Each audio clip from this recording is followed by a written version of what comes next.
Suspense.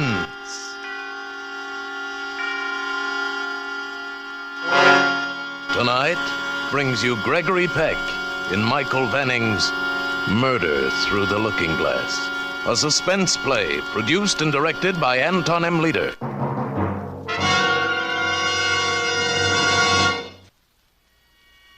And now presents Gregory Peck in a tale well calculated to keep you in suspense.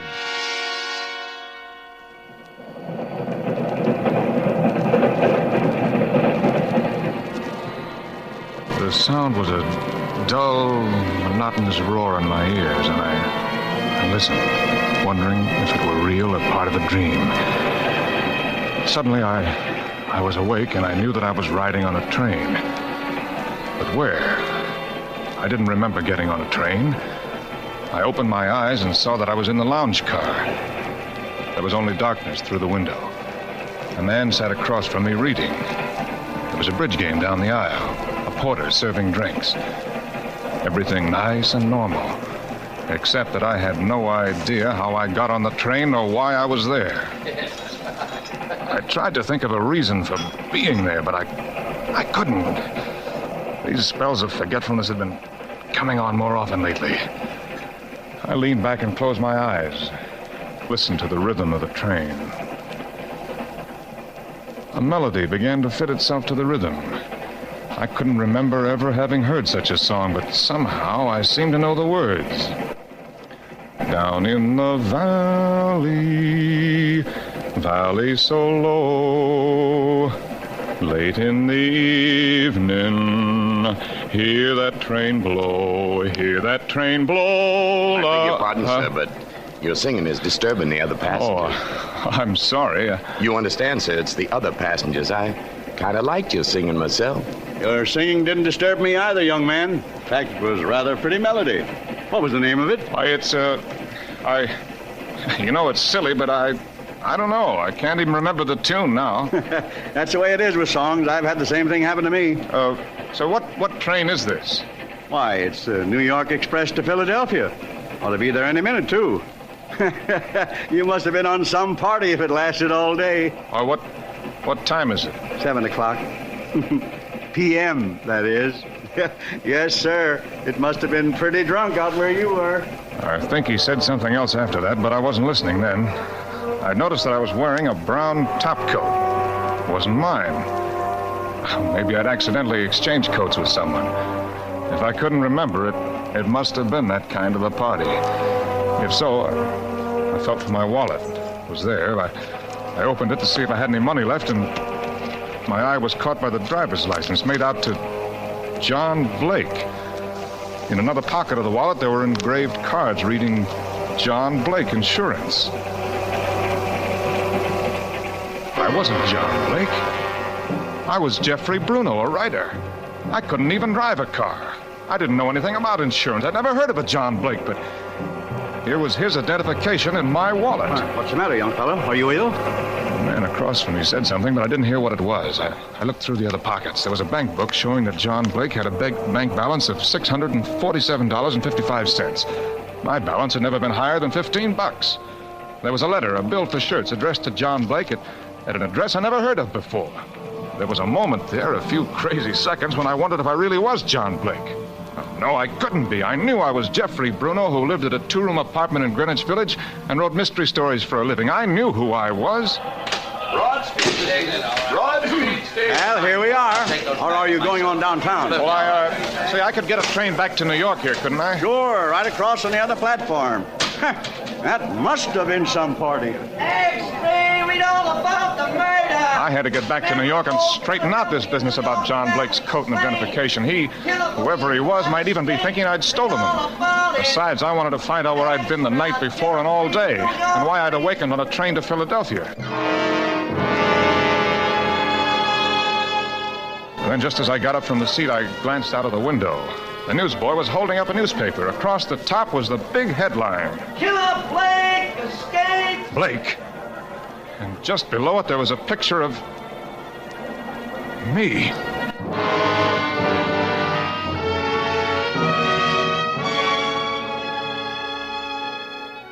Pulling pulling down my hat and turning up my coat collar, I managed to get on a New York train without anyone recognizing me. Then, fortunately, no one pays any attention to anyone else on New York subways.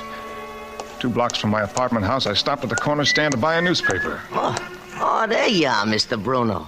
Haven't seen you around for a couple days. Yeah, I've been busy. Hey, you know, I saw your picture somewhere today. You got a story in one of the magazines, maybe? No, well, good. Wait a minute. I'll remember where I saw your picture. I never forget a I've got to go now. You can tell me about it tomorrow. I had to get away before he remembered. I looked down and saw my picture on his papers. At home, there were a lot of letters in my box. Too many for just one delivery. When I got to the apartment, I looked at them. 2 of the letters had been postmarked in New York 3 days before. It doesn't take 3 days for letters to be delivered locally. Where had I been for 3 days? Who's there? Rosalie. Oh, Rosalie, just a minute. Hi, Jeff. I thought I heard someone in here. Oh, a friend of yours stopped by, but you weren't home. You ran into me on the stairs and asked if I lived here and then wanted me to give you a message. Burnett was his name. Bill, I think you said. Oh, yeah. Well, I'm glad you're here, Rosalie. Stay and talk to me. We can have some coffee or a drink. When did you say Bill was here? Yesterday morning. He said something about having had a date with you the night before, but you never showed up. Yesterday morning. Oh, yes. What's the matter, Jeff? Don't you feel well? Oh, sure. I feel fine. Rosalie, tell me, do I ever do anything out of the ordinary? I mean, have I ever seemed strange? You mean, are you... Well, you've always seemed very sane to me, if that's what you mean. In spite of your vanishing acts. My what? The times you disappear. You don't know? I'm sorry. Let me finish it for you. You mean the days when I've awakened thinking it was Tuesday, only to turn out to be Thursday. You mean I'd disappear for a couple of days, go somewhere else, become somebody else? Oh, I wouldn't have said anything, Jeff, but... Well, then why don't I remember? Oh, I've heard of people drawing blanks because they've had too much to drink, but now maybe it's something different. What is, Jeff? Well, I told her all about it. All I knew anyway. At first she was frightened, but then I guess she felt sorry for me and she got over it. Before Rosalie had always been just a beautiful, desirable girl. I'd had drinks with her a few times in her apartment and mine, but that was all. Oh, not that I hadn't wanted to take her out, but she was a model, and I was sure that she led a glamorous life with rich men begging to take her out. But now she didn't look as glamorous as she looked understanding. I needed that. For I was beginning to believe that the explanation of John Blake wasn't as simple as I first thought. I'm glad I came in, Jeff. You need someone. And it doesn't matter whether you're John Blake or not. Well, it matters to me. I know I'm Jeffrey Bruno and not some guy named John Blake. Why, I can remember my whole life living on the farm, going to school, working on a newspaper, coming to New York. I can remember every minute of it. Every minute? No. No, not every minute. You know, Jeff, such things can happen. White-bearded old men with eyeglasses write books about such things. They've got a word for it. I can't pronounce it, but it means that you can be 2 people at one time and not know it. So maybe I'm John Blake, too. I was way ahead of you in thinking that. And if you are, that's a sickness. And people can get over being sick. Maybe you'll remember all the things John Blake did. I already know one thing he did. He killed someone. I don't know who or how, but John Blake murdered someone. You brought a paper home. Why not see? Whatever happened, Jeff, we'll find a way to work it out. Thanks, Rosalie. Here it is. His name was Rufus Carrington. He was an old man and wealthy. I, John Blake, worked part-time for his nephew, Roger Gunn. Mm-hmm. There's money missing from the firm, and it's believed Rufus Carrington may have found out about it. I see. Roger Gunn arrived to see his uncle this morning and was told by the butler that the old man was in the study with an unknown caller. Roger Gunn was talking to the butler when they heard the old man cry out. He ran to the study and found him dead. Oh, how awful. Your nephew saw me, the killer, escaping and recognized him. Well, if I were John Blake, my other self didn't do things in a small way. Oh, don't, Jeff. I never wanted the things John Blake must have wanted. I never wanted riches, never thought of going into a business like insurance. I just can't understand this thing. They'll understand, Jeff. They have people who understand things like that. Rosalie, whatever happens, will you promise me that if you don't like Jeffrey Bruno, you'll like John Blake? But like one of us, it doesn't matter which one it is. I like you. Whichever one of them you are. You see, Rosalie, I'm innocent, even if John Blake isn't. I haven't murdered anyone. It was another part of me. But if I try to run away, they'll find me. They'll hurt me for what John Blake did. Where can I go? What can I do? You can go to the police and tell them the whole truth. Because, you see, they can't do anything to you. You're not responsible for what you did as John Blake. Yeah, maybe you're right.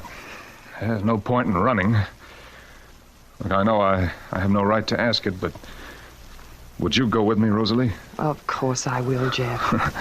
It's like being haunted, knowing that somewhere inside of me there's another man, never knowing when I'll be him. Say, what if I turn into John Blake before we even get to the police?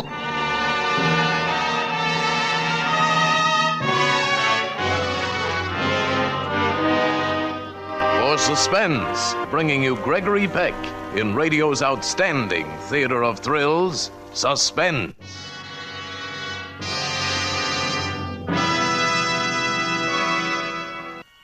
And now, brings back to our Hollywood soundstage Gregory Peck as Jeffrey in Murder Through the Looking Glass. A tale well calculated to keep you in suspense. Rosalie was right. I thought about it as we walked down the stairs. Well, they'd know what to do with a case like mine. They know that Jeffrey Bruno wasn't responsible for what John Blake did. Of course, they'd lock me up for my own good, and then they'd leave me in there. What's the matter, Jeff? Wait, Rosalie. You're right. I mustn't run away, but first, I've got to find out about the other me, about John Blake. All I know is that he murdered someone. I have to know other things about him, what he was really like. I understand, Jeff, but you mustn't do anything foolish. I have to know about my other life, what books I read, what kind of girls I liked. You can see that's important, can't you? Of course. Jeff, I just thought of something. I know a man, a psychiatrist. Maybe if I called him, you could see him tonight. He'd understand. Maybe he could tell you what to do. Will you talk to him? Well, I'll do anything. It'll help me to understand what I was like when I was John Blake and why I was like that. I'll go in the drugstore here and call him. I'm sure he'll see you, and we'll do whatever he says.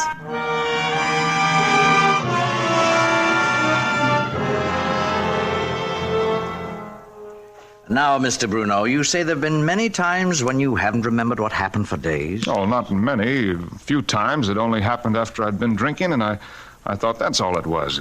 Until this... I see. It's a very interesting case. Well, what is it, Doctor? I've done some reading on psychiatry, and it sounds... Is it split personality? Schizophrenia? Yes, it's very possible. For instance, subconsciously, you might have had a desire for things which consciously you'd convinced yourself were bad.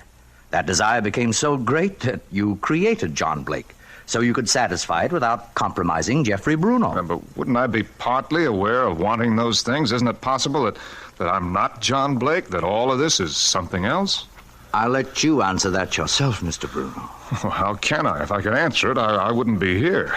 Mr. Bruno, do you honestly believe that there is a real person named John Blake, a person who looks exactly like you, a person whose coat and identification came accidentally into your possession?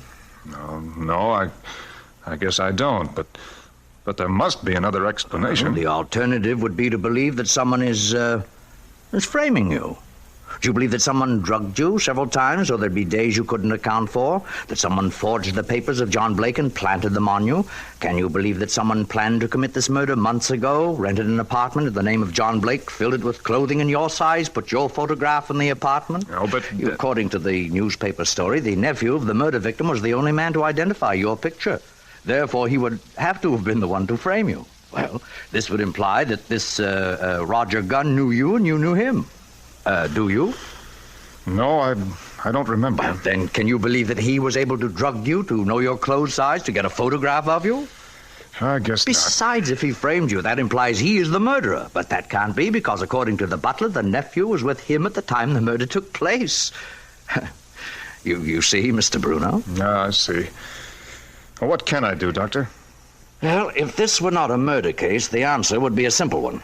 I'd undertake to treat you. But as it is, I'm afraid I must suggest that you go to the police. Yeah, I suppose you're right. I'm sorry I wasn't able to help you, young man. If you'd only come to me sooner. Jeff, can you help him, Doctor? Under the circumstances, it's too late for me to do anything directly. I've advised Mr. Bruno to go to the police. Come on, Jeff. I'll go with you. All right. Well, thank you, Doctor. Oh, not at all. Sorry, I can't do more. Good night. Good night. Good night. I'm sorry, Jeff, but they'll have to believe you. They can't make you suffer for what John Blake did. And then, when you're well... And when I'm well, what? We'll see. Rosalie, there's one more thing I want to do before I go to the police. I want to see the apartment where I lived when I was John Blake.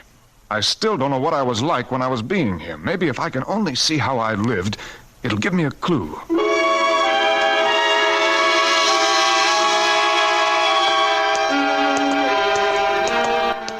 There it is, Jeff, right across the street. The lobby looks empty. Now, let's see. The address on the letter is apartment 203. Wasn't there anything in the letter? It was a bill. It seems that I'm not only an embezzler and a murderer, but I didn't even pay John Blake's bills. Please, Jeff, don't joke about it. All right, Rosalie, no joking. I don't think it's very funny either. Now, if I were John Blake, I ought to have a key to my own apartment. This must be it. I don't remember ever seeing it before, but the number 203 is stamped on it. Well, Rosalie... I'll stay here and warn you if the police come. Good luck, Jeff. The lobby was empty. I got on the self-service elevator and I rode up to the second floor. It, too, was deserted, and I walked to the door of my apartment. I hesitated, wondering if maybe there were a policeman inside. Well, I had to take the chance. The key worked, and I stepped inside. The place seemed empty. I turned on the light. It was a small apartment, inexpensive, perfectly correct, and dull.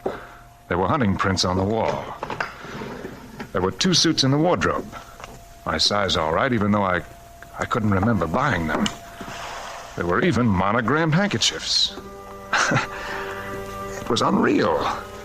Yet I had to believe all these things belonged to me, that there had been times when I liked wearing them. My head was spinning by now, and I leaned up against the wall. I don't know how long I stood there, unaware of anything except the pain inside. Gradually, I was aware that somebody was knocking on a door, but it was several seconds before I located it. It was at my door. The police? Oh, no, Rosalie said she'd warn me. It was the police. I wasn't ready to give myself up yet. I ran to the window. There was a fire escape outside. Open up or we'll break it down. I raised the window and looked out. I couldn't see anyone. Okay, boys, let's go in. I could take a chance that there wasn't a cop at the bottom of the fire escape. I climbed out and closed the window. As I started to break in, I ran down the fire escape. I jumped to the ground and looked around the corner. There was one man sitting in the police car. I turned and ran the other way. I must have run 2 blocks before I heard footsteps behind me. I turned and it was Rosalie. Oh, Jeff. You said you'd warn me. What happened? But I did, Jeff. I rang the buzzer twice while they were getting out of the car. When I saw you getting away, I thought you'd heard. You must have heard it. You rang twice? The bell must be out of order, just like John Blake. Or I didn't hear it. I almost didn't hear them knocking. I'm sorry, Rosalie. I don't know. It doesn't matter, Jeff. I was so frightened. No, you mustn't be. I promise I won't do anything to involve you or hurt you. Oh, I wasn't thinking of myself. You can't go on like this, Jeff. You've got to go in. Give yourself a chance to get well. I know. You know, upstairs there for a minute, I thought of running away, of going to some little town and changing my name, but that's no good either. That wouldn't get rid of John Blake. Then? I've got an idea. Just one more try. Another hour won't make any difference to the police. All right, Jeff, where are we going? Not we, Rosalie. I'm not going to involve you in this anymore. I was John Blake. I did the things John Blake did, and I have to see it through to the finish. At least tell me where you're going. It'll be better if you don't know. Oh, please, Jeff. No, this is the way it has to be. Then if it turns out worse than we think, you can just remember that for a few hours you were friendly to someone who needed it. If I come through this, if I get well, then... Yes, Jeff? Well, as you said, Rosalie, we'll see.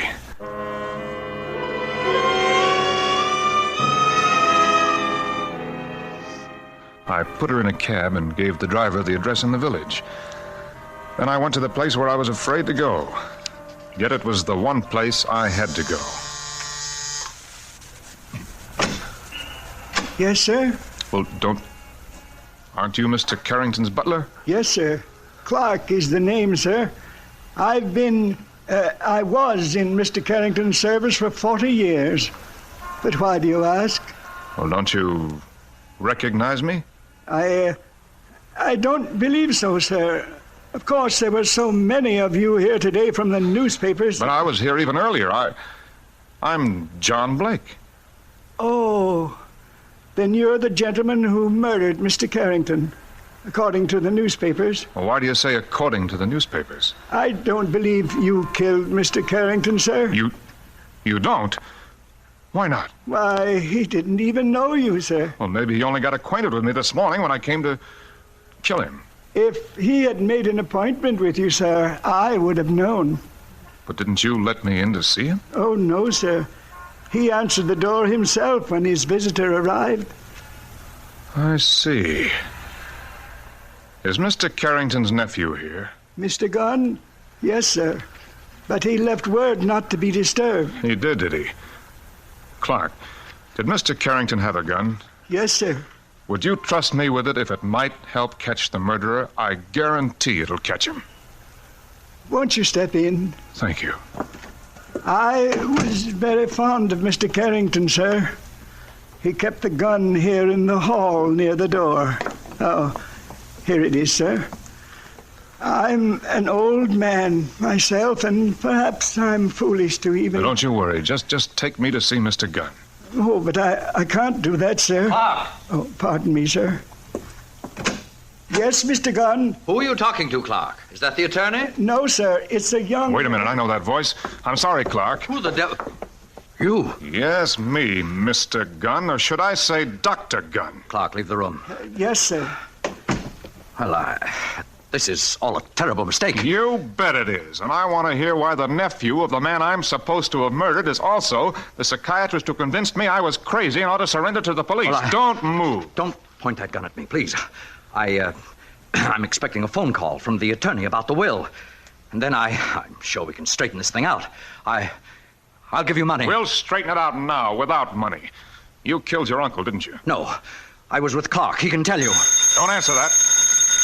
Clark will answer it then, on the extension. And he knows I'm Then here. let Clark answer it. But I'm going to get the truth out of you before you have a chance to talk to anyone. I meant you no harm. Not much. You just wanted me to take your seat in the electric chair. You told me the whole thing when you were posing as the psychiatrist, didn't you?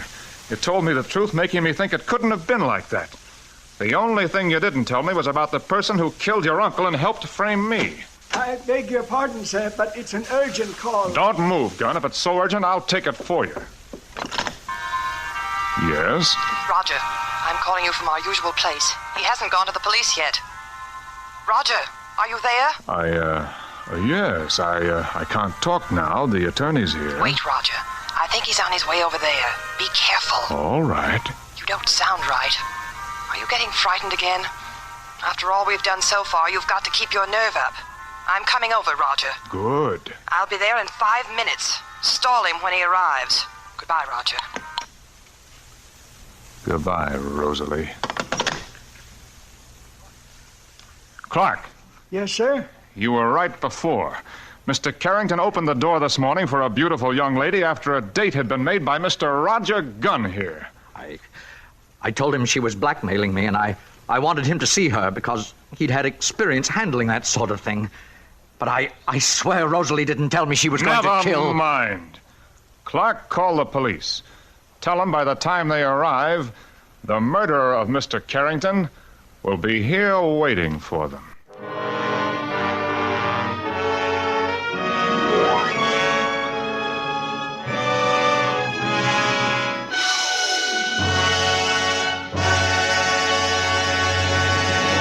Thank you, Gregory Peck, for a great suspense show. Say, Greg, while out driving one Sunday afternoon recently, I heard you on the Family Hour of Stars.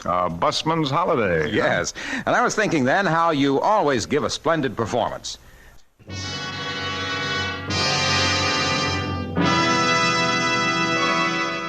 And now here again is Mr. Gregory Peck. Well, as usual, it's been great fun to do a suspense play. It's one of the programs that every actor in Hollywood most enjoys to appear on and to listen to.